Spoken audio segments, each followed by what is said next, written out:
So moving on to the third part of this 8th lecture series, we're going to think a little bit about what some of the impediments or obstacles we might encounter to successful project management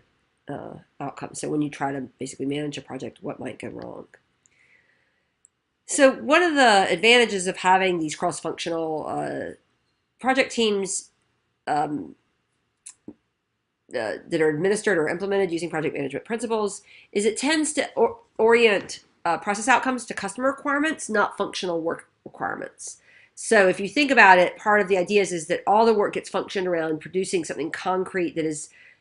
oriented towards the customer or the outcomes that customer wants, instead of something that is more, okay, these guys are making widget A, these guys are making widget B. If you've got a project team, it's like we're producing a car that has all these widgets that have to come together, for example. This can basically help overcome a lot of communication and coordination issues. So because you get focused around specific milestones and deliverables, and to the extent that those need to be the product of joint effort, it sets up a sort of formalized process by which we can negotiate timelines and how you get together and work together. And if you've got a really good process, it can actually set up regular check-ins so that if, say, somebody falls behind on one part of the process, everybody else can go ahead and adjust their work schedule when you've got things like critical path going on. To a certain extent, because it tends to orient organizations more towards this external environment, external customers, you can actually sometimes increase organizational flexibility and use of technical abilities that might otherwise get so streamlined into the silos of work function that it becomes more difficult to confront complexity, and so therefore technical abilities might go underutilized because they're just being used in a more routine, everyday manner instead of to confront sometimes potentially novel problems, which is one thing projects can be good with.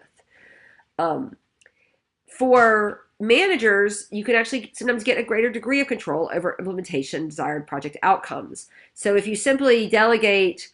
to a sort of existing unit, you're really leaving all the control for that in the hands of the existing manager. But if you put together a more temporary team, even though it is going to be indirect control, if you've got the right types of project management tools in place, so a lot of information coming in and out, which basically results in a lot of monitoring and a lot of orientation towards specific outcomes, it can actually give a manager a greater degree of control over implementation. And also at the same time, in essence, increase the accountability of bureaucratic agents, right, for those implementation outcomes. So that's what things like the liverology type principles that I just talked about have been used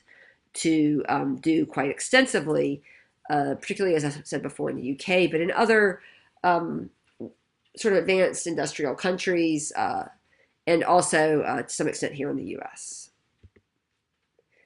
So part of what I'd like to really highlight, though, is when we talked in the first part of the lecture about sort of control and coordination as being central to organizations in general, what we see with project management is that in essence,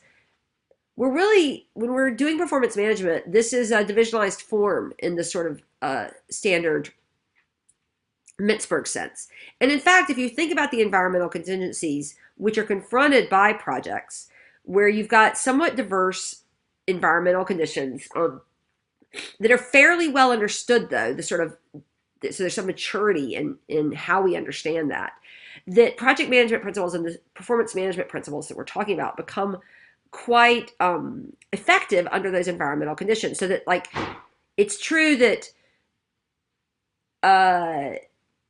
in essence, so we know a lot about building roads, but each road project is unique and each bridge project has somewhat unique situations. So project management principles are actually a much better way to deal with it than having a single attempt to have machine bureaucracy for road management,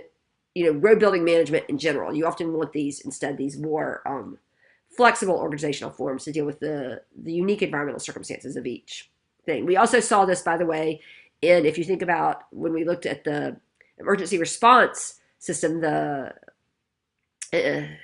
integrated control, I can't remember the name of it now, but in the Error Week, we saw that there was these flexible organizations that get built. They basically are these flexible project management type organizations that get built and then taken apart, again, to deal with the unique situation that each emergency presents, but in a fairly well understood environment.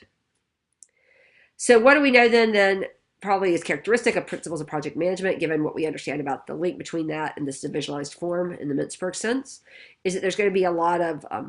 power in the middle line management. So what you tend to need to do is make sure that you have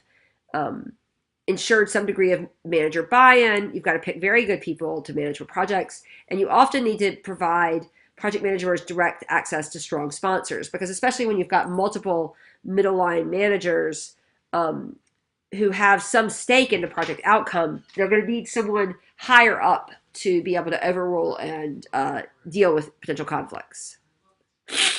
So basically, this is right back to why this is exactly what we've talked about before with what happens when you violate unity of command. So what you need, again, is some sort of a strong central figure to help deal with dotted line problems.